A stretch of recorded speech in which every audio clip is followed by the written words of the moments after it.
Hello guys, girls and gooses, it's me Annika here, back.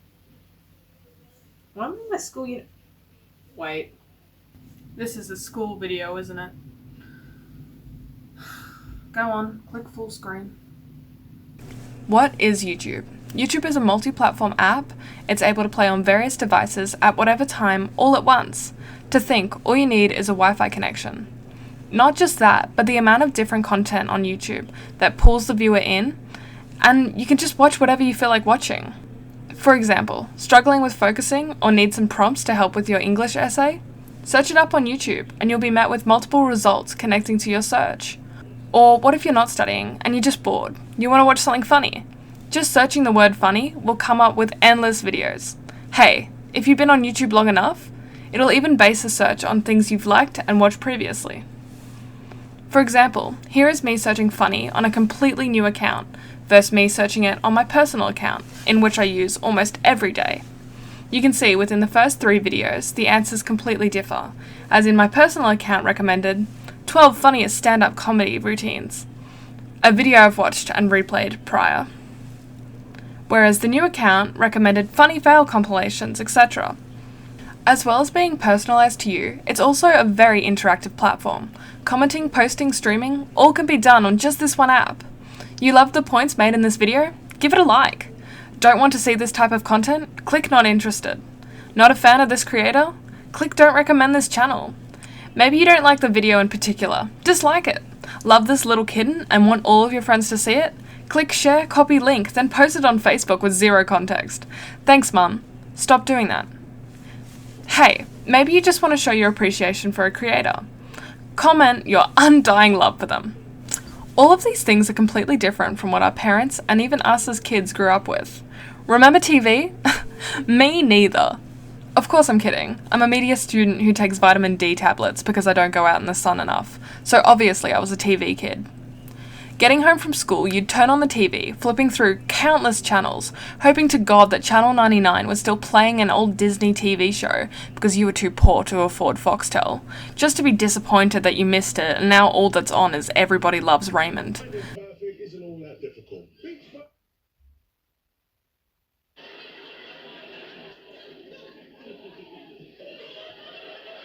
Hello? Wait, no way, is this... It's Everybody Loves Raymond! I wrote that in as a joke! Why is it actually on Channel 99? By the way, I was not a part of that everybody. Everybody doesn't love Raymond. When you finally found a show to watch, you'd be hit at least every 20 minutes with a commercial break.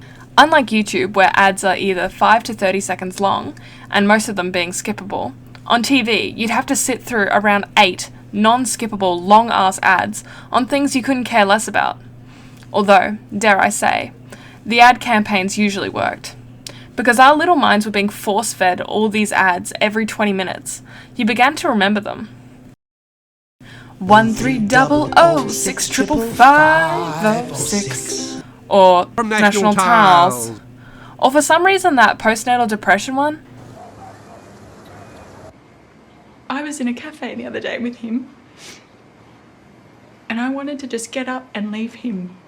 And how long have you felt like this? Since he was born.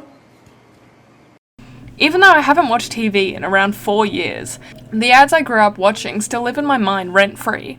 Sure, YouTube is similar, for example, the Grammarly ad. This sentence is grammatically correct, but it's wordy and hard to read. Or the League of Legends ad. Hey, wanna play some video games? I know I do. I haven't seen the sun in years.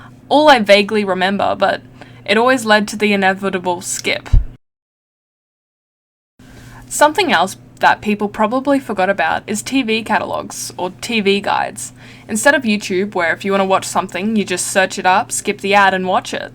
On TV, you had to grab the newspaper, flip to the TV category, look through the headache-inducing page, just to figure out what you wanted to watch that night. Or, if you had a newer TV and your dog hadn't chewed the remote, thank you Ella, you could click the guide button while on a channel and see what was on that night. Of course, you still had to sit through an episode of Dirt Girl World, which is terrifying by the way, almost as equally terrifying as In the Night Garden. You cannot convince me that Iggle Piggle has not drowned some kids in his little boat. Look at that stare. Anyways, you go through all of this just to watch an episode of Prank Patrol with your beloved first crush, Scotty Tweedy. All to end up watching a rerun? Researching for this video made me realise that we're one of the last generations to grow up watching TV shows. No such thing as binging, it was being forced to watch another show while you wait for one. But saying all this, every intro was memorable. I can still sing all of these absolute bangers, even though some of the shows could be seen as questionable these days. You can't lie that the intros absolutely slap.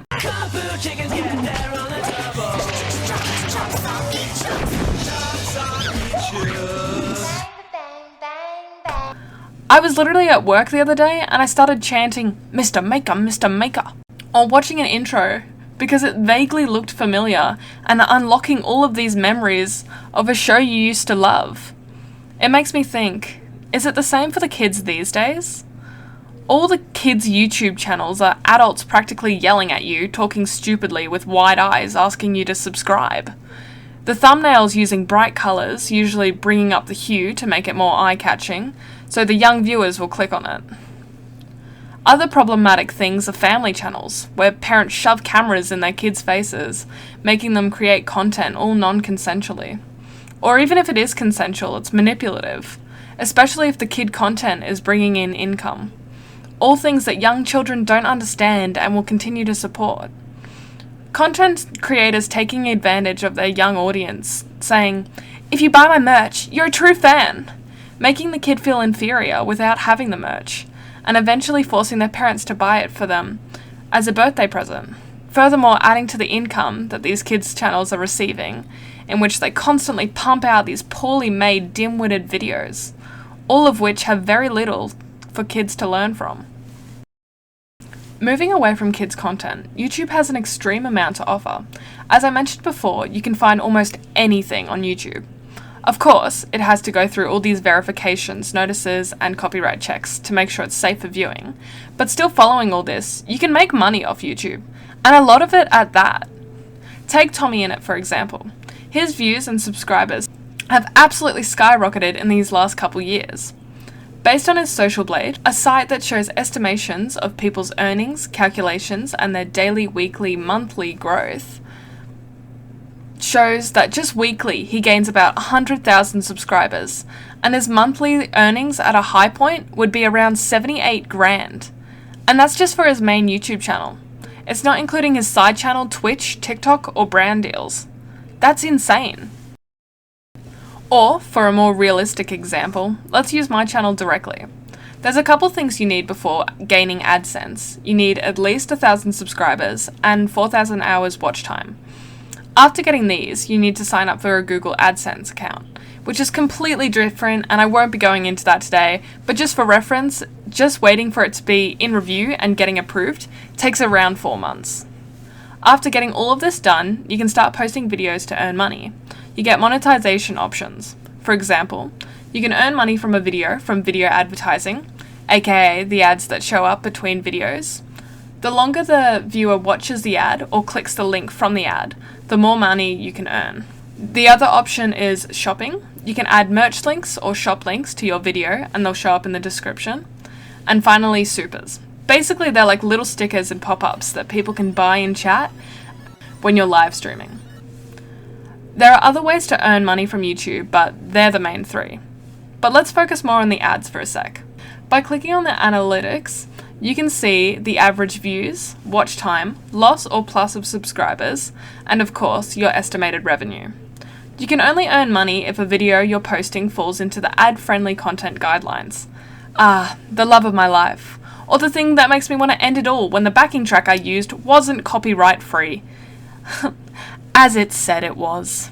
Most of the videos I post have copyrighted songs, so I can post them, but they fall under the fair use category, making them public to the audience, but ineligible for ad revenue. I've only really posted one video that I made money off, a tutorial on how to animate on After Effects. It only gained 2,800 views, but with just that low amount of views, I made $20 off it, which might not seem like a lot, but if I was to post multiple of these, I'd be ranking in money quick. Being able to earn money off YouTube is changing how audiences view YouTube as a platform. Of course, you can earn money off other social medias and such, but YouTube seems to be one of the easiest and most accessible. Although gaining money and fame quickly seems cool, being under the pressure to create new, fun, interesting content weekly becomes tiring and puts a lot of YouTubers, or as some say influencers, in a tight spot, very commonly experiencing burnout. Following this, being under the constant eye of the public reveals creators to not be as great as their fans idolize them to be, causing controversies almost daily, leading creators to make the dreaded apology videos, which, if done well, leaves the creator in the new light, but if done poorly, tends to get them cancelled. Cancel culture is everywhere on YouTube. One wrong move and 3 people have already made videos about you and how you're the worst person on the platform. Obviously, some things are better known than kept private, as people who are genuinely bad need to stop being supported and start being reported to the cops. Seriously, who let Shane back on the internet? But on the other side of things, some people who seem to be going through something, and there's just no one reaching out to help. This is definitely one of the downsides of YouTube, and there are multiple people gaining income and popularity talking about other people's mistakes, even going into depth about their personal lives. This is an iffy subject on YouTube. Some people are for it, and some people are against it. Finally, what do I think of YouTube as a platform, and where will it be in the next 10 years? Well, over the last 5 years, YouTube has changed drastically to fit a more kid-friendly guideline. Asking before you post a video, is this video for kids? If you click yes, then it's posted to YouTube Kids, and you're unable to earn money from it. But if you click no, then no one under the age of 13 can watch it. In the past, kids would make YouTube accounts saying they're like 50 so that they can access this content.